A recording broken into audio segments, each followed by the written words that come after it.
بسم اللہ الرحمن الرحیم۔ رسول اکرم صلی اللہ علیہ وآلہ وسلم نے اپنے خطبہ حجۃ الوداع میں ارشاد فرمایا، میں تم لوگوں کے درمیان دو چیزیں چھوڑے جا رہا ہوں، اگر تم ان کو مضبوطی سے تھامے رہو گے تو کبھی گمراہ نہیں ہوگے، اور وہ دو چیزیں ہیں اللہ کی کتاب اور اس کے رسول صلی اللہ علیہ وآلہ وسلم کی سنت۔ اس امت پر اللہ تعالیٰ کا یہ احسان عظیم ہے کہ پے در پے فتنوں کے ہر دور میں ایسے دایان دین پیدا ہوتے رہے جو رجوع الی القرآن والسنت کے علمبردار بن کر امت کو صراط مستقیم پر گامزن رہنے کی دعوت دیتے رہے۔ عظمت مصطفیٰ صلی اللہ علیہ وآلہ وسلم، جیسا کہ رسول اکرم صلی اللہ علیہ وآلہ وسلم کی شخصیت کی عظمت کے مختلف پہلو ہیں، جن میں بعض پہلوؤں کا بیان تو درکنار، ان کا ادراک و شعور بھی ہمارے لیے ناممکنات میں سے ہے۔ آپ کی عظمت کے بے شمار پہلو ہمارے لیے قابل ادراک ہیں، مثلاً ایک سپہ سالار، ایک مدبر و منتظم، ایک قاضی القضات، ایک مقنن، ایک دائی، ایک مربی، مزکی اور معلم کی حیثیت سے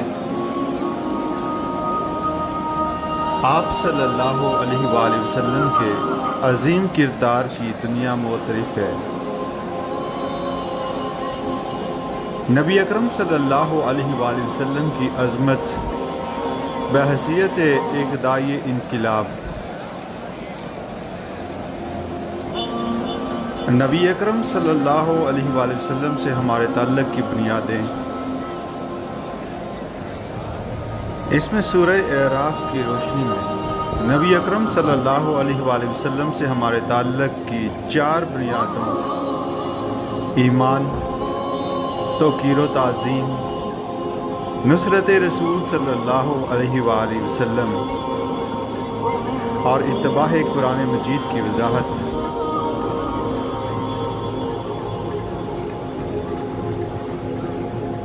اسوہ رسول صلی اللہ علیہ وآلہ وسلم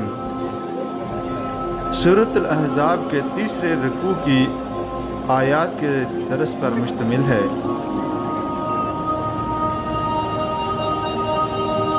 اس رکوع میں اسوہ حسنہ سے متعلق جو مضامین آئے، ان کو صرف علمی اعتبار ہی سے سمجھنے پر اکتفا نہیں کیا گیا، بلکہ ان مضامین میں ہمارے لیے جو عملی سبق مضمر ہے، اس کو بعد ازاں ایک تقریر کی شکل میں کس قدر وضاحت سے بیان کیا۔ یوں تو نبی اکرم صلی اللہ علیہ وآلہ وسلم کی پوری زندگی ہر مسلمان کے لیے ہر اعتبار سے ایک کامل نمونہ ہے، لیکن آیہ مبارکہ لَقَدْ كَانَ لَكُمْ فِي رَسُولِ اللَّهِ أُسْوَةٌ حَسَنَةٌ، اس میں لفظ اسوۃ حسنہ خاص طور پر غزوہ احزاب کے تناظر میں آیا، یعنی وہ صبر و ثبات، اللہ کے دین کے لیے سرفروشی اور جان فشانی کہ جان نثاروں کے شانہ بشانہ اور قدم بقدم ہی نہیں بلکہ ان سے بھی بڑھ کر آپ صلی اللہ علیہ وآلہ وسلم پر ہر مشقت میں شریک تھے۔ ہمارے اس وقت سب سے بڑا المیہ یہی ہے کہ نبی اکرم صلی اللہ علیہ وآلہ وسلم کا یہ اصل اسوہ ہماری نگاہوں سے اوجھل ہو گیا۔ عظمت مصطفیٰ صلی اللہ علیہ وآلہ وسلم کے موضوع پر سب سے پہلے ایک بات جو کہ نبی اکرم صلی اللہ علیہ وآلہ وسلم کی شخصیت کی عظمت کے مختلف پہلو ہیں۔ ایک تو آپ کا مقام و مرتبہ اور آپ کی عظمت بحیثیت نبی ہے، اور ایک آپ کی عظمت اور آپ کا مقام رفیع و بلند بحیثیت انسان ہے۔ پھر انسان کی حیثیت سے بھی ایک پہلو روحانیت کا ہے،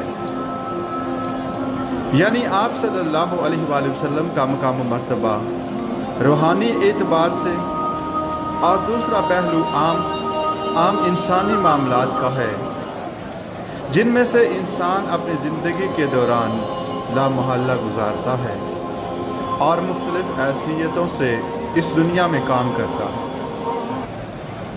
عظمت محمدی صلی اللہ علیہ وآلہ وسلم کے یہ جو مختلف پہلو ہیں، ان میں بعض پہلوؤں کے اعتبار سے یہ بات اچھی طرح سمجھ لینی چاہیے کہ آپ صلی اللہ علیہ وآلہ وسلم کی عظمت کا بیان تو درکنار، اس کا ادراک و شعور اور فہم بھی ہمارے لیے ناممکنات میں سے ہے۔ ایک سادہ سی مثال ہے کہ ایک معالج، ڈاکٹر یا حکیم کا اپنے فن میں کیا مقام و مرتبہ ہے۔ ظاہر ہے اسے صرف کوئی ڈاکٹر، حکیم یا معالج ہی جان سکتا ہے۔ اسی طرح ایک انجینئر کا اپنے فن میں کیا مقام و مرتبہ ہے، ظاہر ہے اس سے کوئی انجینئر ہی واقف ہوگا۔ ایک نبی کی حیثیت سے نبی اکرم صلی اللہ علیہ وآلہ وسلم کا کیا مقام و مرتبہ ہے، یہ صرف کسی نبی ہی کے لیے ممکن ہے کہ اس کا اندازہ کر سکے۔ کسی غیر نبی کے لیے یہ محال عقلی ہے۔ کسی انسان کا کسی ادارے یا فرم میں کیا مقام و مرتبہ ہے، اس کا صحیح تعین وہی شخص کر سکتا ہے جو اس ادارے میں اس سے بالا تر ہو، اس لیے کہ نچلے والا تو اوپر کی طرف صرف دیکھے گا۔ اس کے لیے یہ ممکن نہیں ہوگا کہ اپنے سے بلند تر مقام کے حامل شخص کا اصل مقام و مرتبہ معین کر سکے۔ ظاہر بات ہے کہ نبی اکرم صلی اللہ علیہ وآلہ وسلم سے بالا تر مقام کسی نبی کا نہیں۔ کسی نبی کے لیے بھی یہ محال عقلی ہے کہ حضور صلی اللہ علیہ وآلہ وسلم کے اصل مقام و مرتبہ کو سمجھ سکے۔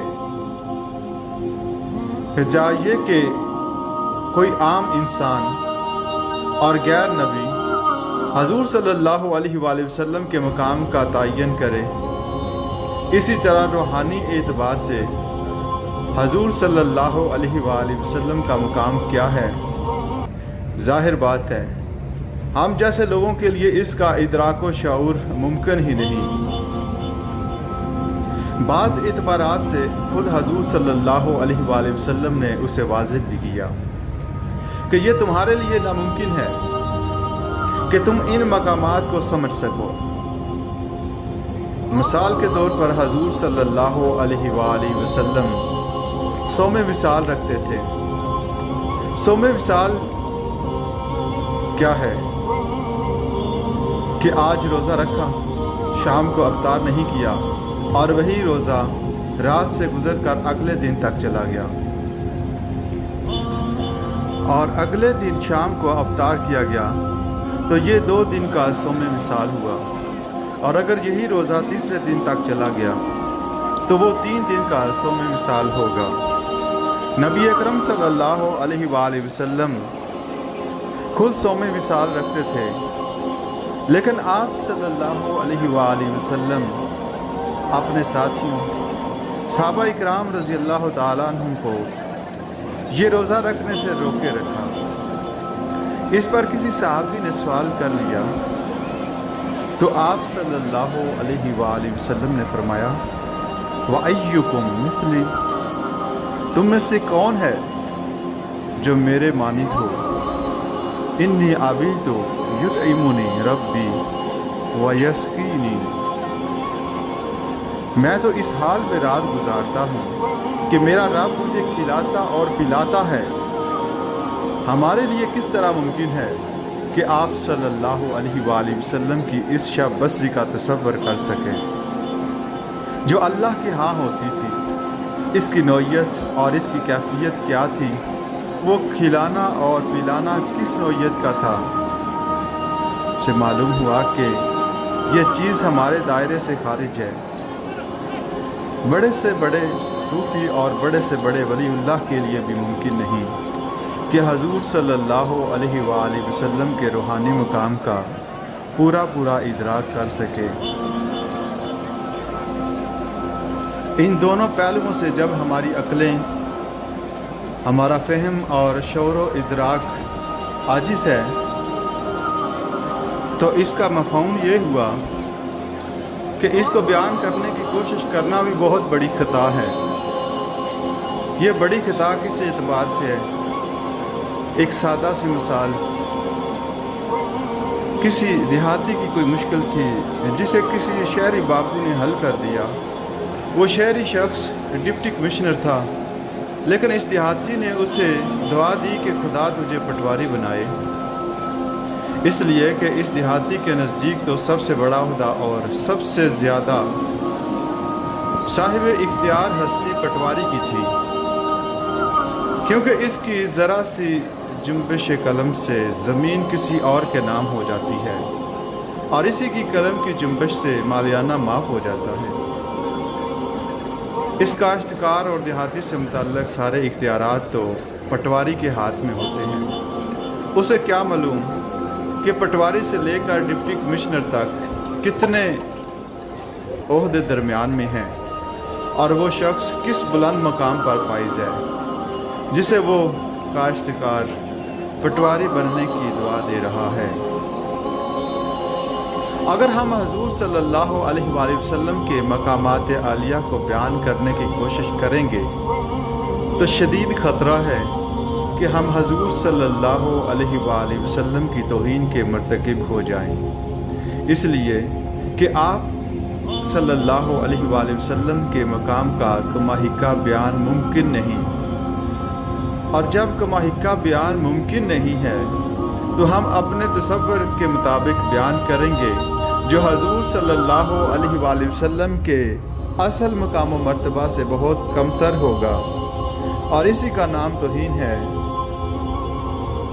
شیخ سعدی نے نہایت سادگی کے ساتھ اس ساری بحث کو ایک رباعی میں سمویا: یا صاحب الجمال و یا سید البشر من وجهک المنیر لقد نور القمر لا يمکن ثناء کما کان حقہ بعد از خدا بزرگ توئی قصہ مختصر۔ حضور صلی اللہ علیہ وآلہ وسلم کی ثنا کا جتنا حق ہے وہ ہمارے لیے ممکن ہی نہیں۔ لا یمکن الثناء کما کان حقہ، ہمیں بس یہ کہہ کر اس بات کے دامن میں پناہ لینی ہے کہ بعد از خدا بزرگی توئی قصہ مختصر، اللہ کے بعد آپ ہی کی ہستی عظیم ترین بلند ترین ہے، ہم اسے کس طرح اور کیا بیان کریں؟ ہمارا تصور بلکہ ہمارا تخیل بھی سرنگوں ہے کہ وہ اس بلند و رفیع مقام کا ادراک اور شعور کر سکے۔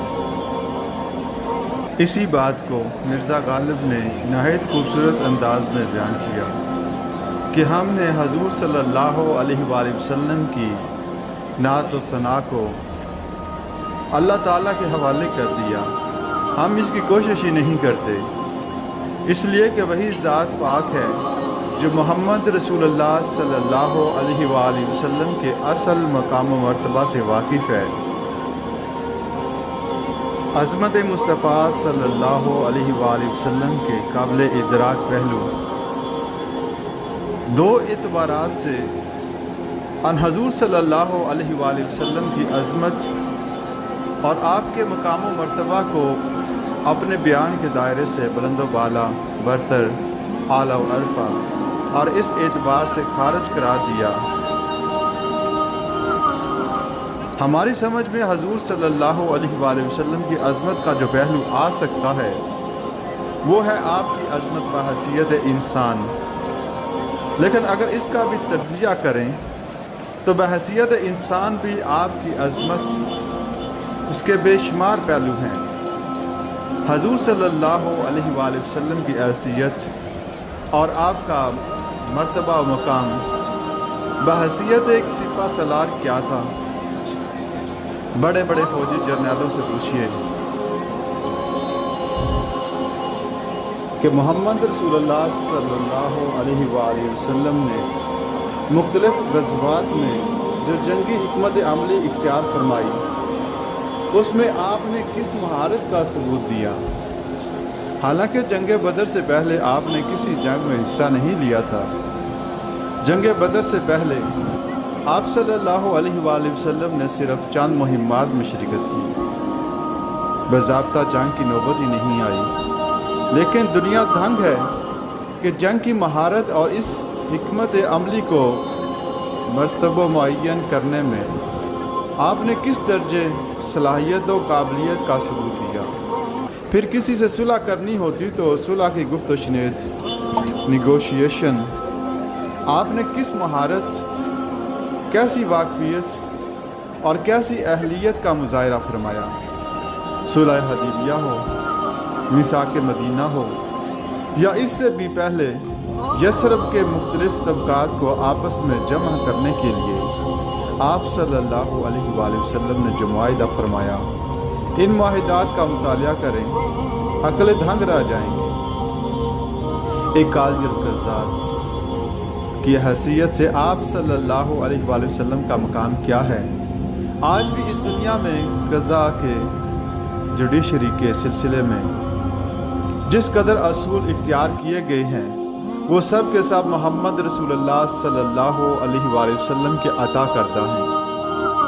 کسی بھی مقدمے میں ایک فریق کی بات سن کر فیصلہ نہ کیا جائے جب تک کہ فریق ثانی کو بھی سن نہ لیا جائے۔ یہ اصول آپ کا بیان کردہ ہے۔ شک کا فائدہ ملزم کو دیا جائے گا، الزام لگانے والے کو نہیں۔ یہ فیصلہ محمد رسول اللہ صلی اللہ علیہ وآلہ وسلم کا ہے۔ اسی طرح یہ اصول آپ صلی اللہ علیہ وآلہ وسلم ہی نے بنایا ہے کہ 100 مجرم چھوٹ جائیں تو کوئی حرج نہیں، لیکن کسی بے گناہ کو سزا نہ ملے۔ عالمی سطح پر پورا عدالتی نظام انہی اصولوں پر قائم ہے۔ یہ دوسری بات ہے کہ ہمارے ہاں کرپشن نے بیڑا غرق کیا ہوا ہے۔ ہماری خیانتیں، بدعنوانیاں، جانبداریاں، ہمارا بک جانا، سیاسی لوگوں کا اعلی کار بن جانا وغیرہ یہ چیزیں ہیں جنہوں نے عدلیہ کا بیڑا غرق کیا۔ لیکن جہاں تک اصولوں کا تعلق ہے، یہ اصول تو محمد عربی صلی اللہ علیہ وآلہ وسلم کے عطا کردہ ہیں۔ اس سے ذرا نیچے حضور صلی اللہ علیہ وآلہ وسلم کا بحیثیت باپ کردار کیا تھا، یہ حضرت فاطمہ رضی اللہ تعالی عنہا سے پوچھیے۔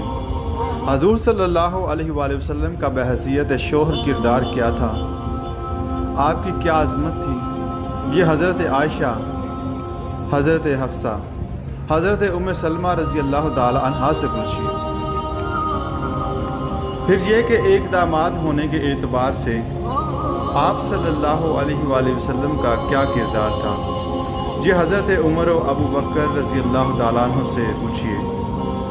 گویا جتنے انسانی علائق ہو سکتے ہیں، ان کے اعتبار سے آپ صلی اللہ علیہ وآلہ وسلم کی شخصیت کی عظمت اور کردار کی بلندی ہماری سمجھ میں آ سکتی ہے۔